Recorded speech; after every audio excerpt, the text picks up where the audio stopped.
Penyelidikan kasus Rajapati, Tuti Suhartini, dan Amalia Mustika Ratu masih terus berlanjut. Kini polisi secara intensif masih menelusuri petunjuk dari saksi kunci Ramdhanu alias Danu. Namun sebelum lanjut membahas, jangan lupa like, subscribe, dan nyalakan lonceng notifikasinya agar kalian gak ketinggalan berita terbaru dari channel kami. Usai diperiksa selama 3 hari, kini Danu dikabarkan akan diperiksa kembali pada hari ini, 2 November 2021. Hal tersebut dibenarkan oleh kuasa hukum Danu, yakni Ahmad Taufan. Benar, hari ini polisi kembali memanggil Danu, melanjuti yang kemarin sepertinya, beber Ahmad Taufan melalui pesan singkat WhatsApp. Akan tetapi pihaknya masih belum mengetahui pasti mengenai materi pemanggilan kali ini terhadap kliennya tersebut. Belum tahu, kita tunggu saja, bebernya. Sementara itu pada pemeriksaan kali ini hanya 5 pertanyaan yang dilayangkan penyidik kepada kliennya itu. Kurang lebih pertanyaannya sekitar 5 sampai dengan 10 pertanyaan, tapi masih didalami, ucap Egy. Orang tua Danu juga mendatangi Polres Subang pada pemeriksaan kali ini. Kini babak baru kasus Subang sedang menantikan Muhammad Ramdhanu alias Danu. Danu kini terancam pidana karena tindakannya membersihkan lokasi tempat kejadian perkara atau TKP. Tak main-main, Danu terancam pidana 9 bulan. Tak main-main, Danu terancam pidana 9 bulan penjara jika polisi menilai TKP yang ia bersihkan masih dibutuhkan untuk barang bukti. Dalam KUH pidana memang disusun soal menghilangkan atau menghapus barang bukti dianggap sebagai tindakan pidana.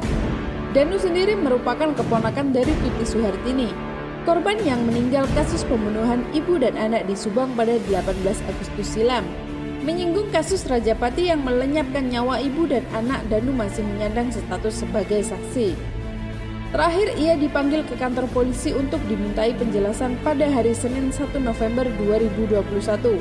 Danu pun sudah mengakui bahwa ia memang memasuki TKP dan membersihkan bak kamar mandi. Namun dalam pengakuannya, Danu mengatakan bahwa tindakan yang ia lakukan itu karena diperintahkan oleh seorang banpol atau orang yang biasanya membantu polisi. Lantas, siapa yang memerintahkan banpol tersebut untuk membersihkan TKP?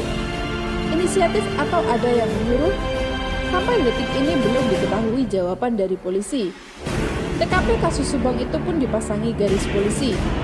Akan tetapi Danu sengaja menerobos garis polisi tersebut dan masuk dalam rumah. Kejadian itu bermula saat sehari setelah kejadian, 19 Agustus atau ketika di mana tempat kejadian perkara masih segar, karena masih baru sehari setelah kejadian ditemukannya mayat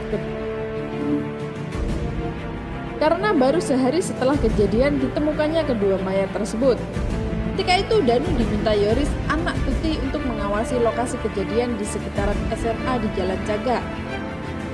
Namun Danu melihat seorang pria yang sehari-harinya bertugas di Polsek Jalan Cagak menghampiri TKP dan segera mendekati dirinya.